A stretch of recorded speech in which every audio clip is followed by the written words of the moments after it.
Hey guys, welcome back to my channel. If you're new to my channel, Raenelle-Lee here. Make sure and hit that subscribe button if you are not already subscribed. If you are new, then you may not be aware, but I just completed 1 year of my master's program and I haven't really dived into much about my master's, but today we're going to be doing that. I'm going to be answering all of your questions and we're going to chat about all the topics that you guys sent in via YouTube and Instagram. So I hope that you guys enjoy. That it doesn't matter in the end, but sometimes I feel I'm on the outside looking in. I'm happy where I'm at, so I won't get too vocal, but sometimes I wonder what it's like to be a little bit more social. Okay, so one of the first things that we'll talk about, and this is, I think one person asked this, and this was basically like, what am I doing my master's in? I'm doing my master's in inclusive and special education at UE, University of the West Indies. It is a 2-year program because I also saw someone asking, like, they said that they did their master's in 1 year. Well, my master's is in 2 years, so I have I go to do one, but yeah, I have 1 more year of my master's program to do so. Yeah, how difficult is the process of beginning your master's, and what are some tips regarding the courses? I experienced a lot of issues when it comes to UE and admin and just getting them to answer my calls. It was always something. There were times that I was locked out of my e-learning, and if you don't know, my e-learning is basically where you do everything. All of your assignments go in there, everything, all the resources are in my e-learning, and I was locked out. They would not answer my calls. I had to go through this, I had to send emails, and it was just a difficult process. And I feel like this is unique to this whole COVID period, because when I did my undergrad I had no issues with UE. In terms of some tips regarding courses, well, for me, for this first year of my master's program, I was just given courses that I had to do. It was not like an option if I wanted to do this or if I wanted to do that. I have to do all my courses. So approach the courses with an open mind. Anytime that you kind of be closed-minded and negative towards a course, I'm talking from experience, is the worst thing, because then it just changes your entire mentality towards the course, and not in a good way. Another question: if you had to do this first year over, what would you change? It was kind of like the ideal situation. Like, I didn't have to get up and go into UE to do anything, to go to class. There were times when I was really tired and I would literally be lying down while class is going on because I was drained. Everybody is different, but in terms of like my personality and my learning style, I am so good at home. Nothing bad to say. I have no excuses, so there's nothing really to say that was horrible. I wouldn't change anything. Like, I really enjoyed it. Your biggest struggle during your master's journey so far? My biggest struggle during my master's journey is just being confident about my ability, because I don't have the background in education or special education. Majority of the persons in my class are already employed in the field of education, employed within the field of special education, and they kind of know, like, even though they may not have all the theoretical knowledge, they have the experience. So I feel like a lot of the times, like, the lecturer will be asking questions and I'll just be unable to answer the questions because I literally don't know. And another struggle, and this is something that I didn't talk about on my channel before, but I am the class rep for my cohort, my group of special ed, inclusive and special ed, my year group. I am the class rep, so a lot of the times I have to do my work, but I also need to listen to what others have to say, and there may be instances where some people come with complaints that I don't necessarily agree with, but I cannot be like, well, I don't have that same opinion, so I can't deal with it. Everybody is different, and there were times that I just had to, like, be brave, be understanding, and just do what I have to do, even though it might be a situation that I did not agree with at that particular time. What are some things you do to help you deal with school stress besides YouTube? Cooking. Like, you know, I like to cook, and I think that cooking requires you to, like, I be concentrating when I'm cooking. Like, I don't really be like doing all this and that while I'm cooking. I like to concentrate and just be in the moment. And I also like to try meals for the first time, so like, it really, if I'm making macaroni and cheese, like, that is that, but like, if I'm making something that I've never made before, it kind of pushes me, like making puffs, like, it just takes my mind off of everything. So that's one of the things. But of course, this person clearly knows that YouTube is like my #1 way to relieve stress. The hardest thing for me with studying is actually getting in the mindset to do work and to absorb the information in front of me. How do you personally prepare to start studying or do work? It's a lovely question, because I myself have this challenge, and it's difficult to get any mindset. I don't know, but one of the things that I like to do is plan what I have to do the night before or like the day before. So if it is I know I have an assignment coming up, I kind of do a to-do list in terms of like priority and what's due first. Then the day before I decide to work on it, I like to do research on the topic, so that way I'm kind of getting accustomed to the topic and I'm not doing research and the actual assignment on the same day. I feel like that really messes with my mind, so I like to do research beforehand and then tackle the assignment. So do research, plan the essay, and then another day I will actually do the essay. That's how I kind of like to get my mind right. I cannot dive into an assignment and have to do a whole set of research, and then after research do the whole essay, and like I can't. The night before, I'm mentally preparing myself, I'm getting all my things ready, I have all my research, my tabs open up to do my assignments. So it's not just me waking up and like, oh gosh, I have assignment, I have to rush and do it, and I don't like diving into the assignment. So that's kind of what I do. Planning and writing is like my best friends, okay? Do you plan on doing any more masters, or will this be your last? This is very hard to say when you're in the moment. Like sometimes the stress hits you so hard you cannot see yourself pursuing anything else. So as of now, I don't really think I'll be doing another master's. How expensive is your master's? So my master's is actually really cheap compared to other programs, because I've heard other persons say like for semester they pay 12,000. I'm like, you paid what? 12,000 what? I was receiving GATE in the beginning. Obviously now they stopped postgrad students from getting GATE. My fee was about 2,000 and something per semester. The first semester is always more because you have to pay guild and you have to pay caution fee and you have to pay certain fees, which we didn't have to pay all because we were online. Let me actually open my fee sheet. The course that I did during this summer was $1,200. Right, so for my first semester the fee was $2,460. I received 50% GATE, so I didn't have to pay all of that, I just had to pay half of that. Second semester my fee was $1,475. again, I was GATE assisted, so I didn't have to pay $1,475, I just had to pay half of that. So y'all see how not bad that is. How do you cope with the pressures of online school? I personally don't find online school any pressure. I love online school. I just feel like it's right up my alley. I don't feel like any pressure from online school really, except when you have an issue with admin and you're trying to call them and you're not getting through. What I do to cope is I will email them every single day. So if it is, oh, you don't answer me today, or they can email every single day until you answer. I did that last semester. I emailed them, no, first semester I emailed them every single day until I was allowed access back onto my learning. How did you balance school, YouTube and everything in between? Well, we kind of lucky because it's online. All of my classes are in the evening. Pretty easy to balance in the day when I'm not doing anything. I film videos. When it gets very serious, I actually find it very hard to balance, and that's when, if you all know, during Vlogmas I had to take like some days off to focus. So there are times like that when, you know, you just have to take it. But other than that, because I'm home during the day, it's very easy to balance. Because I don't have to actually go to UE, I could stay home and do everything, get everything done right in the comfort of my home. And so it wasn't very hard to balance. When you get your masters and make your millions, will you be buying a house for Furnish and Jacob? This is a lovely question, and of course when I'm making my millions, come on, why not? You're getting a house. You understand? You're getting a house for all you and for your babies. Jacob also said, I'm proud of you, sis. Keep up the good work. School, husband, house, and child. Thanks for the advice. What does it feel like? Does it feel like more difficult? Do you feel that you're doing just another degree?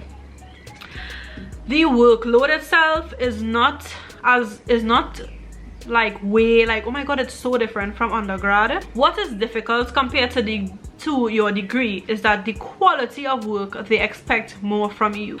This is your master's, you have to do a lot of research. It is not going to be like your undergrad where, you know, you might just think. They might be so hard on you for your literature. They want more the quality of your work. They want you to be more professional in the way that you express yourself and how you bring across your points, and everything has to be cited. You're not gonna just talk from your brain. You have to cite everything, and that makes it very difficult. What's the subject you struggled with most but didn't give up? Oh my lord, this question is so nice because I did this course called educational research, fundamentals of educational research 1. So if it says you know anything about research, there's quantitative and there's qualitative.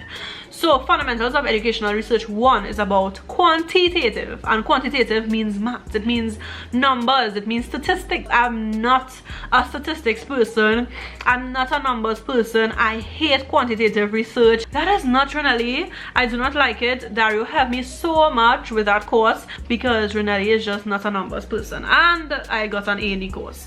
That was the hardest course that I did so far. Other than that, everything else was good, and I can't give up because I'm very hard on myself. So it doesn't matter, I have to find a way to get through it, and I did just that. I got through it and I am extremely thankful. So I have a question in my inbox. So she said staying focused in the pandemic through the, okay, so these were some topics that she wanted me to talk about. So it was staying focused in the pandemic through distractions is major. I had to deal with multiple deaths plus friends and relatives contracting COVID. I am so sorry to hear this. Like, I'm very sorry to hear, and condolences to anyone out there who has lost relatives due to COVID-19 or who contracted it, and or who had parents or family members contracted it, and you know, you were just so anxious. I could just imagine how it was.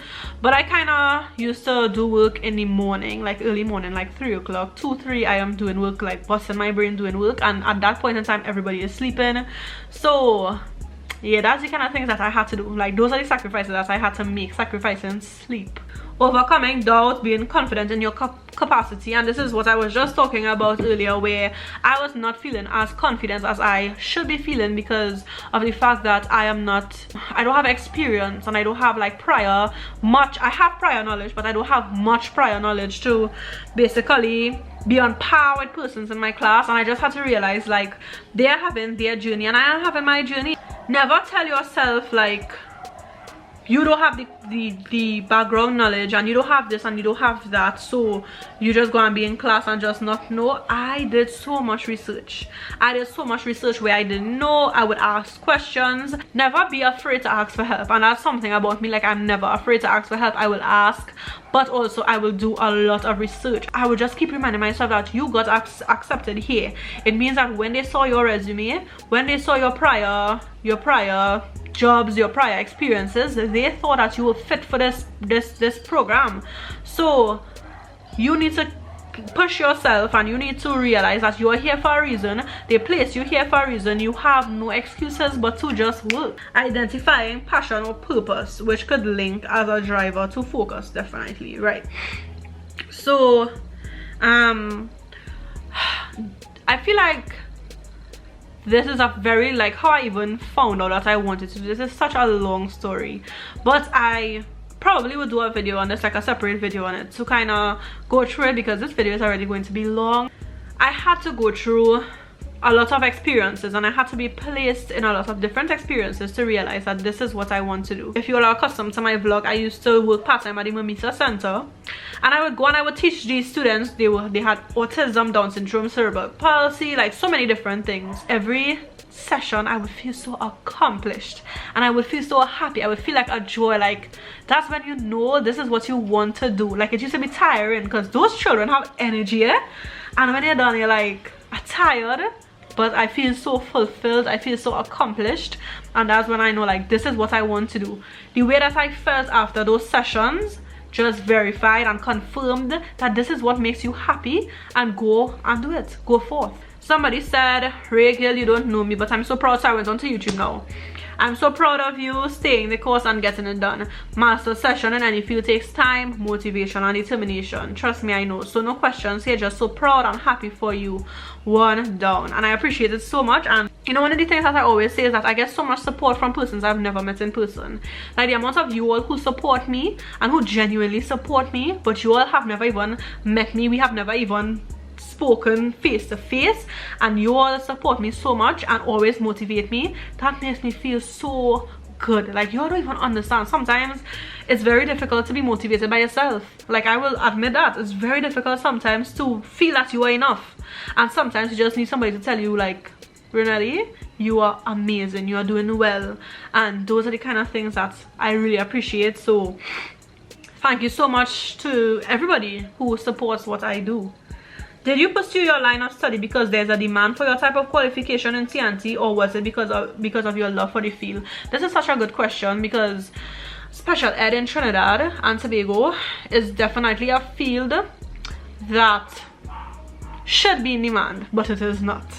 You know, you hear certain places now coming out, and it's something that is getting more prominent in Trinidad and Tobago. But I will never forget the time when our Minister of Education a few years ago, and I don't know the whole story behind it, but they wanted to close down, and I don't even know if they did it, you know, there's something that I should research, but they wanted to close down 8 special ed schools. Like, no, we actually need more schools, we don't need less of them. They kind of more want to morph the general teacher into a special ed facilitator. But I would definitely say it is my love for the field, and that is why I'm pursuing this, not because necessarily it is something that is in demand, even though I can't see that in a few years to come it might be something in demand. But as of now, how you manage your time, what did you do to help with procrastination, and what kept you motivated? Like, I have to just keep going. That's just my personality. Like, if I tell myself I'm going to do it, I just feel like I have to do it, and it's not always easy. It's not, you know, sometimes it's very, very, very difficult, but I'm very motivated by my goals. So in undergrad, I told myself I have to graduate with a first class honors. I have to do it. It wasn't because of anybody. Like, my mother is not even like that type of parent who's like pressure, like will pressure us, you have to do this, you have to get an A. She's not like that. She's very chill. She wants you to do well. She will tell you that you know, she'll motivate you.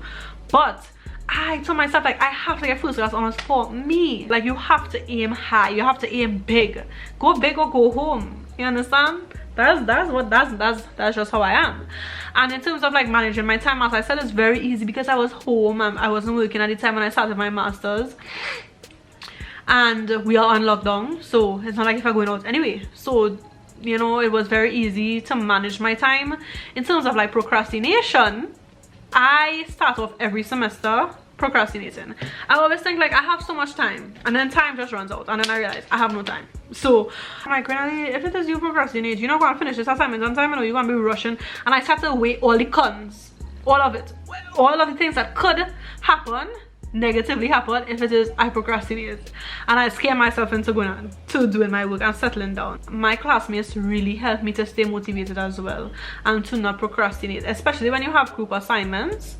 I don't procrastinate with group assignments because I don't want to be that girl that is not doing anything in a group assignment. Like, I'm not going to be that person. So yeah, somebody asked about motivation. I explained that already. What advice will you give to someone else? And are you upset you did it online rather than face to face, and why? Keep up the good work. Road to 6K. Yay! So what advice I would give to somebody: always remind yourself of your goal. Anytime your goal gets blurred, you don't feel motivated anymore. You have to be, and you have to be specific with your goal. Don't just say that you want to do a master's. You have to be so specific that you have to keep asking yourself why and answering it while you are writing it down. So if it is you say you want to do your master's, why? If you say you want to do it in special education, why you want to do it in special education? Why does it? And you keep asking yourself why until you get to the specifics.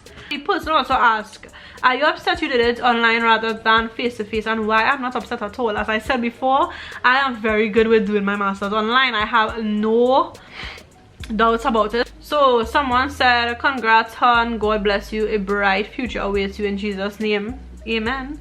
Go for it. Thank you so much. Again, the motivation, like, I really appreciate.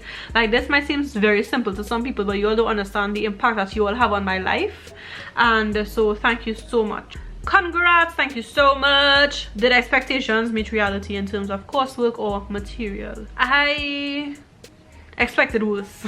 I'll be honest with you, I expected worse, especially those first few weeks of class. I'm like, I don't know anything. All my classmates know these things. I don't know anything. For the first 2 semesters, I got all A's. So it goes to show that although I may not have had the experience and I might have been kind of intimidated by my classmates, I have a lot of potential, and so the reality is better, I think, than my expectations, honestly. I answered about managing my time already. Love a life. And is it hard doing so? Nope, because I don't have a life. How do you keep from overworking yourself? And this is why planning is so important, because if it is you wait before your assignment is due to not start the assignment, you're going to be in for you're going to be overworked. I go through all of my course outlines for all of my courses, and I just take note of them and I write them down in my planner. This is my planner. This is what I do. So I do like monthly planning like this, and then every week I plan what I have to do for the week. So for example, the week of the 1st, I will write down this. I will write down everything as it comes here.